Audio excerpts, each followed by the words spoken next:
അമ്മായിപ്പം car പഠിക്കാൻ കായെ കൊണ്ട് ഇജ്ജെന്തെത്തണ്ട തൂക്കലടിച്ച് കോയിനുമാരി കുത്തിരിക്കണത്. അമ്മായിയപ്പൻ അയാൾ ഒരു എച്ചിയാണെന്നേ. അമ്മായിയപ്പൻ തന്ന എത്രയെന്നറിയോ? 2.5 കുലുവ. 2.5 രൂപ എന്നിട്ടുള്ളൂ. എന്താണ് നിങ്ങൾ എന്താ പറഞ്ഞത്? 2.5 രൂപയൊന്നുമല്ല, 2.5 ലക്ഷം രൂപയാണ് എന്റെ അച്ഛൻ നിങ്ങൾക്ക് തന്നത്. മണ്ടു, നമ്മൾ പറഞ്ഞ കാറ് 2.5 ലക്ഷം രൂപ കൊടുത്താൽ കിട്ടൂല. അതെ, എന്റെ അച്ഛന് നോട്ടടിക്കണ മെഷീൻ ഒന്നും ഇല്ല. പിന്നെ എന്റെ കണ്ണീരും നെഞ്ചത്തടിയൊക്കെ കണ്ടപ്പോ അച്ഛൻ അത്രയെങ്കിലും തന്നല്ലോ. ആണോ? അങ്ങനെയാണെങ്കിൽ കണ്ണീരും നെഞ്ചത്തടിയൊക്കെ കുറച്ചുകൂടി കൂട്ടിയാലേ കുറച്ചുകൂടി കൈ കൊണ്ട് തന്നല്ലോ. ഒരുമാതിരി കളിയാക്കണ വർത്താനം പറയല്ലേ.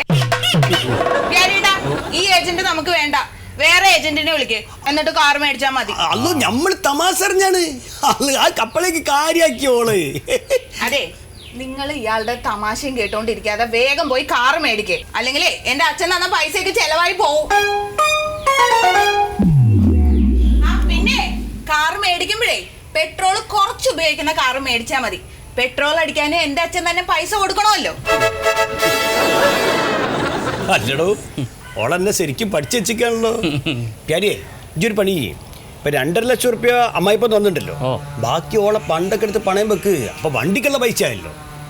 വണ്ടിക്കുള്ള പൈസ കഴിഞ്ഞിട്ട് പിന്നെയും പൈസ വേണോ? അത് ശരി, പാനേനെ മാത്രം വാങ്ങിയാൽ മതി, തൊട്ടി വാങ്ങണ്ട. അല്ല, എടോ കാറ് മേടിച്ചാൽ ഞാൻ ഇൻഷുറൻസ് അടക്കണ്ടേ, ടാക്സ് അടക്കണ്ടേ, ഇതിനൊക്കെ കൈ വേണ്ടേ? അത് എത്ര രൂപ വരും? അതിപ്പോ വണ്ടിക്ക് എത്ര ചെലവാണ് അതിന്റെ 6% ടാക്സ് വരും. അപ്പോൾ വണ്ടിക്ക് 3 രൂപയുടെ വണ്ടി മേടിച്ചാൽ 18 രൂപ ടാക്സ് വരും. 18 രൂപ ടാക്സ് വരും. നടക്കൂല മൊയ്തുക്ക, എനിക്ക് വണ്ടി കയറാനുള്ള യോഗമില്ല. തളരല്ല പ്യാരിയെ, ടാക്സ് അടയ്ക്കാണ്ട് വണ്ടി ഞാൻ എനിക്ക് സംഘടിപ്പിച്ചു തരും. പക്ഷെ ഒരു മനുഷ്യത അറിയരുത്, എൻ്റെ ഭാര്യ പോലും അറിയരുത്. അയ്യോ, അത് പറ്റൂല. അവരുടെ പൈസ മുടക്കി കാറ് മേടിക്കുമ്പോൾ അവരായിട്ട് ആലോചിക്കണ്ടേ? ഇജ്ജൊന്ന് ദുനിയാവിൽ ജീവിക്കണ്ടോന്നല്ല കേട്ടോ, ഇജ്ജൊന്ന് ഉണർന്ന് ചിന്തിക്ക് പ്യാരിയെ. ഈ റോട്ടുമ്മ കൂടെ പോണ വണ്ടി ഉണ്ടില്ലേ, ഈ 10 ലക്ഷത്തിൻ്റെ 20 ലക്ഷത്തിൻ്റെ ഒക്കെ വണ്ടി ഇവരൊക്കെ സർക്കാരിനെ പറ്റിച്ചിട്ടാണ് നടക്കണത്. മുമ്പൊക്കെ ചെറുതായിട്ടൊന്ന് പറ്റിക്കടോ. അയ്യോ, അത് വേണ്ട മൊയ്തുക്ക, സർക്കാരിനെ പറ്റിച്ചിട്ടുള്ള ഒരു കളിക്കും ഞാനില്ല. എന്താണ് ഇപ്പം എന്നോടൊക്കെ പറയുക? 1000 ഉറുപ്പ്യക്ക് തന്നു കഴിഞ്ഞാൽ കാര്യം ഞാൻ ശരിയാക്കി തരും, വെടിപ്പാക്കി തരും ഞാൻ. 1000 രൂപയുണ്ട്. പക്ഷെ ഈ അമ്മായിയച്ഛൻ തന്ന പൈസയും പണ്ടം വിറ്റതോ കൂടി ഒപ്പിച്ചാൽ നമുക്ക് തടിമക്കുള്ളതെ കാറ് കിട്ടും. ടാക്സ് അടക്കണ്ടല്ലോ, വണ്ടിയുടെ കൈ മാത്രം നോക്കിയാ പോരെ, അത് ഞാൻ ശരിയാക്കി തരൂ. 1000 രൂപ ഞാൻ തരാം, പക്ഷെ എന്തെങ്കിലും പ്രശ്നം ഉണ്ടായാലേ. ഇതാണ് കുഴപ്പം. എന്ത് പ്രശ്നോ? എനിക്ക് കുഴപ്പമില്ല മൊയ്തുക്ക, അമ്മായിയച്ഛൻ വന്ന് ഇവിടെ ചൊറയുണ്ടാക്കും, അതാണ്. പോവാൻ പറയും മൂപ്പരോട്. ഞാനിത് ഇന്നലെയും തുടങ്ങിയ പരിപാടി ഒന്നല്ലല്ലോ കേട്ടോ. സാറാക്കി ഞാൻ എന്നെ വൈകുന്നേരം വിളിക്കാം. ശരി,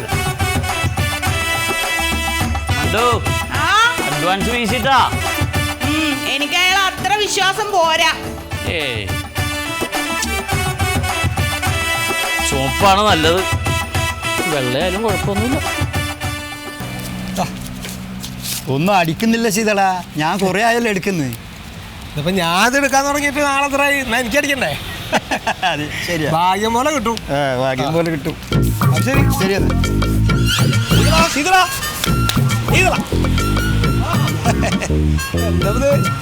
ഒരു കാര്യം എടുക്കട്ടെ.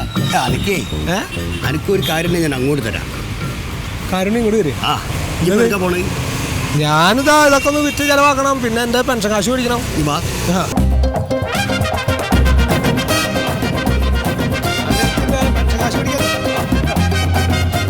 പോണ്ടോ? കുഴപ്പമില്ല, അതൊക്കെ വിറ്റ് തീർക്കണമെന്ന്. അതെ, ഞാൻ എന്നോട് പറയാൻ വെച്ച കാര്യം ഞാൻ അതിനകത്ത് പറഞ്ഞില്ലേ, ഒരു കാര്യം അടിക്കാൻ പോകണ്ടെന്ന്. എനിക്ക് ഈ വികലാംഗനാണെന്ന് തെളിയിക്കുന്ന സർട്ടിഫിക്കറ്റ് വരില്ലേ? എനിക്ക് മെഡിക്കൽ ബോർഡ് വന്നിട്ടുള്ള സർട്ടിഫിക്കറ്റ് ഉണ്ട്. അത് ഒറിജിനൽ അല്ല, വേണ്ട, അതുണ്ടല്ലോ. അതുണ്ട്. മതി. എന്തിനാണ് നിങ്ങൾക്ക് എന്താ കാണിച്ചിട്ട് പെൻഷൻ വാങ്ങാനാ? പെൻഷൻ വാങ്ങാനൊന്നല്ല. എന്ത്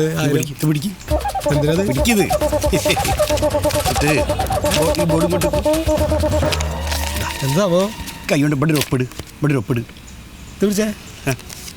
വേറെ ആളോ കിട്ടാ?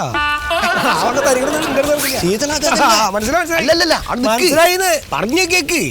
ഇതൊരു ഭയങ്കര ഒരു കഷ്ടപ്പാടുള്ള ചെങ്ങാനെ സഹായിക്കാൻ വേണ്ടിയിട്ടാണ്. ഓന് ഒരു വികലാംഗനാണ് തെളിയിക്കുന്ന ഒരു സർട്ടിഫിക്കറ്റ് കിട്ടിയാൽ അവനൊരു ലോണ് ശരിയായി കിട്ടും. അതുകൊണ്ടാണ് നമ്മളോട് പറ്റുന്ന എന്തെങ്കിലും സഹായമൊക്കെ നമുക്ക് ചെയ്തെടുത്തൂടെ, അതുകൊണ്ടാണ്. കാര്യം എന്താ വെച്ചാൽ ശരിക്കും നേരെ ആദ്യം പറയണ്ടേ? അതാണ് കാര്യം. എല്ലാം ഞാൻ പറഞ്ഞത്. നീ ഇവിടെ ഒരു ഒപ്പിട്ടാ മതി. ഞാൻ പിടിക്കാം, പൊടിയാൻ പിടിക്കും. അല്ല, അതെ ഇതിപ്പോ ഒപ്പൊക്കെ ഇട്ടിട്ട് പിന്നെ ഇയാള് ഞാൻ അയാളുടെ അച്ഛനാന്നെങ്ങാനും പറയോ? ആരും പറയേ, ആരും പറയില്ല. അല്ല ഇത് പിടിച്ചേ, ഇത് പിടിച്ചേ, ഇത് പിടിക്ക്. ശരിയാവില്ല പ്രശ്നം. കാര്യം പറഞ്ഞ് അല്ലല്ല അയാളെ അച്ഛനാന്നൊക്കെ പറഞ്ഞു, ഞാൻ അയാളുടെ അച്ഛനാന്നൊക്കെ പറഞ്ഞു. പറയണ എനിക്ക് കല്യാണം കഴിച്ചിട്ടുണ്ട് അച്ഛനാവേ. അച്ഛനാന്ന് പറയാൻ കല്യാണം കഴിക്കേണ്ട കാര്യമൊന്നുമില്ല. ഇത് അങ്ങനത്തെ പ്രശ്നമൊന്നും വരൂല. ഇത് നമ്മൾ മൂന്നാൾ മാത്രമേ അറിയുള്ളൂ. ഓനും ഈ ഞാനും മാത്രമേ അറിയുള്ളൂ. വേണ്ട അതൊക്കെ പ്രശ്നം. അത് പ്രശ്നം രണ്ടു കാലവും മുടന്നുള്ളവരെയും ഒരു ഭാഗം തളർന്നു നിൽക്കുന്നവരൊക്കെ എനിക്ക് കിട്ടും കേട്ടോ. ഞാൻ ഓരോ നോക്കിക്കോളാം. എന്നാല് നിക്കോളെ അതെ പ്രശ്നമില്ലല്ലോ. ഞാനല്ല പറയണേ, പ്രശ്നമാവൂല. ഇത് പിടിക്ക്. ആദ്യം വേണ്ട എന്നാ പിടി.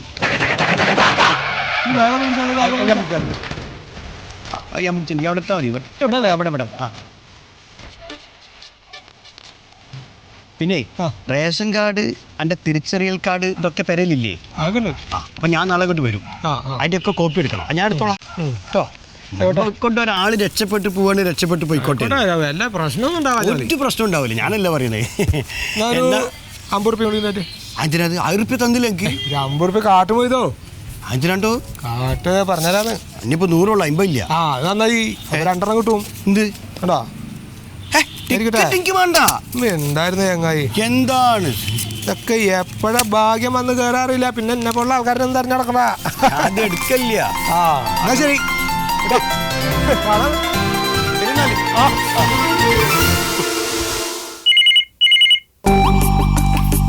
ഹലോ, ആ മൊയ്തു വെഹിക്കിൾ ഏജൻസിയാണ്.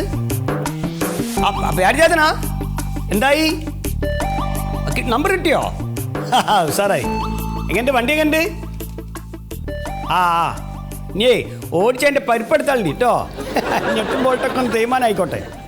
പിന്നെ അമ്മായിമ്മനെ അമ്മായിപ്പനൊക്കെ കയറ്റിക്കൊണ്ട് വണ്ടിയിൽ നന്നായിട്ട് ചുറ്റിക്കോ. അവരൊക്കെ ഒന്ന് സൂചിപ്പിച്ചു കൊടുക്ക്.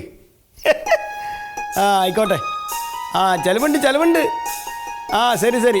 എനിക്ക് വേറെ കോൾ വരുന്നുണ്ട്, വെച്ചോ. ഹലോ, മൊയ്തുവാണ്. പഴയ വണ്ടി കൊണ്ടുവന്നാൽ പഴയ വണ്ടിന് തരുമെന്ന്. അത് ചെയ്യാം. നിങ്ങളിങ്ങോട്ട് പോരി. സ്ഥലം അറിയാലോ അല്ലേ? അങ്ങോട്ട് പോരുന്നാൽ ആക്രിക്കാർ പോലും എടുക്കാത്ത വണ്ടി വയ്ക്കും. അത് ശരിയായി കൊടുക്കാം.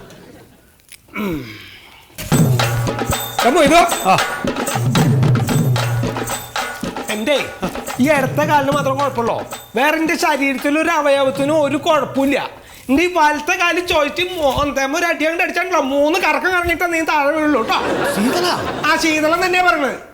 താൻ എന്ത് പേപ്പറാണോ എന്നെ കൊണ്ടോ പിടിപ്പിച്ചത്? ആർടി ഓഫീസിൽ നിന്ന് ഹൈ സ്പീഡിൽ കാർ ഓടിച്ചെന്ന് പറഞ്ഞിട്ട് എനിക്ക് ഇത് എത്ര വന്നിട്ടുള്ളത്? അനക്കോ? അല്ലാണ്ട് പിന്നെ ചത്തുപോയെന്റെ അച്ഛനോ? എനിക്ക് കാറില്ല, ബൈക്കില്ല, സ്വന്തമായിട്ടൊരു സൈക്കിളും കൂടി ഇല്ലാത്ത ആളാ ഞാൻ. ആകെ എനിക്ക് സ്വന്തമായിട്ടുള്ളത് 1 സെന്റ് പുരയിടും പിന്നെ മെഡിക്കൽ ബോർഡുകാർ എന്നിട്ടുള്ളൊരു സർട്ടിഫിക്കറ്റാ.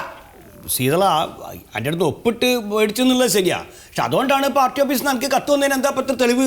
അതല്ലാണ്ട് വേറെ ഒരു വഴിയില്ല. അതന്നെ.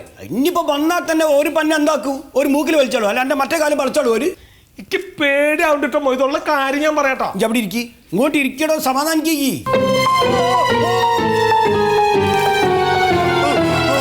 എന്തിനാ പേടിക്കണേ? ഇജാരും കൊന്നിക്കണോ?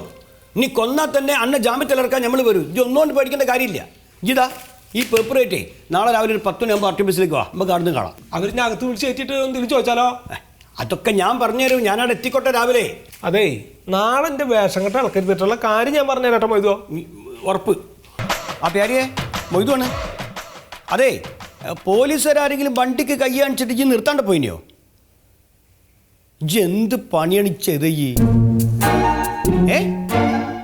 ഒരു പണിയേ, നാളെ വണ്ടി കൊണ്ട് ആർ ടി ഓഫീസിലേക്ക് വാ രാവിലെ ഒരു 10 മണിയാകുമ്പോൾ. ബാക്കി നമുക്ക് അവിടെ നിന്ന് സംസാരിക്കാം. ഓലക്കമ്പൽ ഓരോന്ന് ഉണ്ടാക്കി വെച്ചിട്ട്.